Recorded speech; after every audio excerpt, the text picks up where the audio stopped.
நீங்கள் வெறும் 200 கோடி தானே சொல்கிறீங்க, அதான் 2000 போட்டது நீங்கள் தான் நினைக்கிறேன். ஐ திங்க் ஆமாம், நான் தான் போட்டேன். இந்த கள்ளச்சாராயம் நல்லச்சாராயம் மாதிரி தான் அதுவும் போடுறேன். எனக்கு எதெல்லாம் நியாயம்னு படுதோ நான் யார்கிட்டையும் காசு வாங்கிட்டு அதை பண்ணல. தருண் ஆதர்ஷ் ஒருத்தர் பணம் கொடுத்தா இத்தனை லட்சம் கொடுத்தா ஒரு ட்வீட் போடுவார். அந்த மாதிரி நான் போடல. நான் பணம் வாங்கிட்டு இந்த படம் நல்லா இருக்குன்னு போடல, இல்லை இந்த படம் வாங்கிட்டு இந்த படத்தை பற்றி நான் விளம்பரப்படுத்தலை. இது வந்து எனக்கு ரொம்ப நேர்மையாக தெரிகிறது. ஒரு பிரஜையாக நான் ரொம்ப சரின்னு நினச்சிக்கிட்டு சில விஷயங்களை செய்கிறேன். அதில் விஜய் வராரா, அது வந்து அப்ரிஷியேட் பண்ண வேண்டிய விஷயம் தான் அப்படின்னு சொல்லிட்டு பண்ணுறேன். அதனால் அதுக்கு கீழே இதை போடும்போது இது என்ன நம்ம பார்க்காத ஒரு ஆங்கிளாக இருக்குது.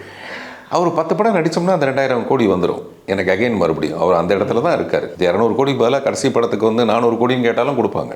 ஏன்னா கடைசி படம் அப்படி ஒரு ஹைப்பு. அப்புறம் கூட மாறிக்கலாம், இல்லைங்க கொஞ்ச நாள் கழிச்சு நான் அரசியல் வரேங்கன்னு சொல்லிட்டு கூட அவர், ஏன்னா அவருக்கு இளம் வயசு தான், அவர் வந்து இன்னும் நிறைய டைம். 50 வயசு தான் ஆகுது.